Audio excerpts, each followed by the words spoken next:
Boom shakalaka, massive inflows into Bitcoin and Ethereum today, similar to just before the 2021 bull run, where things are likely headed. Stay tuned.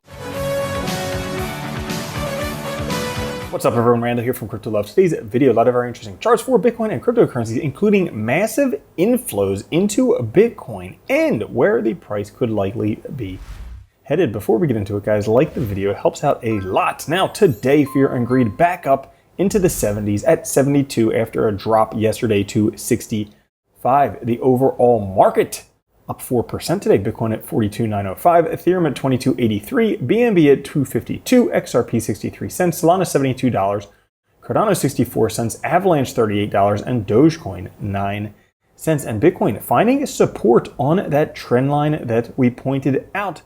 Seems for the moment to be very nice support for Bitcoin, as right now the 50-day moving average continuing to creep upwards. But if we take a look here, the aggregate market realized value net position change, we can see over $19.7 billion flowing into Bitcoin and Ethereum today, around the same capital inflows that we saw way back in December of 2020, before Bitcoin surged from $18,000 to $65,000.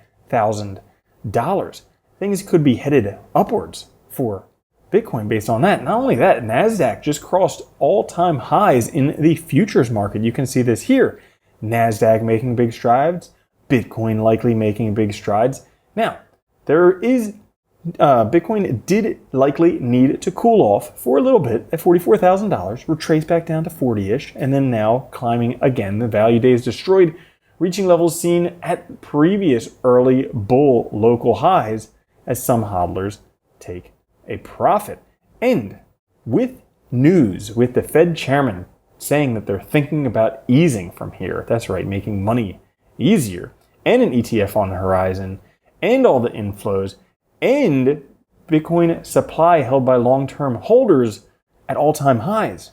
Well, 2024 and 2025 is going to get weird in like a freaky good way for anyone holding Bitcoin, because it turns out Bitcoin has better risk-adjusted returns than all other assets. That's right. Facebook, Apple, Amazon, Netflix, Tesla, and Nvidia all have 70% plus max drawdowns, just like Bitcoin. But Bitcoin has a much higher return. So from a portfolio management perspective, any combination of Bitcoin plus cash, 100% Bitcoin and 0% cash, 90% Bitcoin and 10% cash, is better than a portfolio including any other asset. That's right, holding Bitcoin is better than anything you could potentially do from a risk-adjusted standpoint. Now, we see clearly the market has turned around with capital inflows, higher time frame thoughts, realized capitalization of Bitcoin based on when coins are last moved, indicates net capital inflows outflows for the network. Back in May right here, its 180-day change flipped positive, signaling net inflows. Take a look at these times that correlated with previous bull runs. This was going from 200 to 20,000.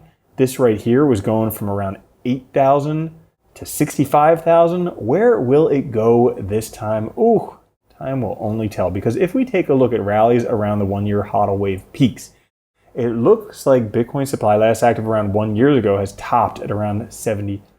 Rallies tend to last 1.3 years after the peak. This would suggest the majority of gains come after the top and not before. We can see the rally into the peak, anywhere 697, 129%, 361%. But after the peak, look at this, in the thousands, in the high hundreds. So could be having a huge rally incoming for Bitcoin, especially bouncing off of this vortex indicator trend line, suggesting, yes, we are just getting started. Bounces off the same momentum indicator line, sending Bitcoin to parabolic new highs. As a matter of fact, with this bullish MACD cross and MACD histogram increasing momentum, there's a high likelihood that this descending broadening wedge is going to likely have a breakout for Bitcoin to the upside. Right now, that's about 44,000-ish, the top of it. Well, breakout to the upside is very likely for Bitcoin, and could likely see $50,000 before the halving even occurs, right? That blows my prediction out of the water. I thought 40,000 by the halving, 50,000 by the halving, based on previous cycle dynamics with bottom, and then trend line from the top to the bottom, the 0.618 fib,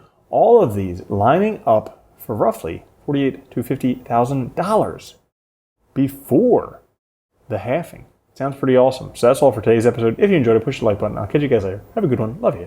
Peace. If you don't think Bitcoin's going to $1 million a coin and then $10 million a coin, you're already a loser. From now on, if you don't own Bitcoin, you're a moron.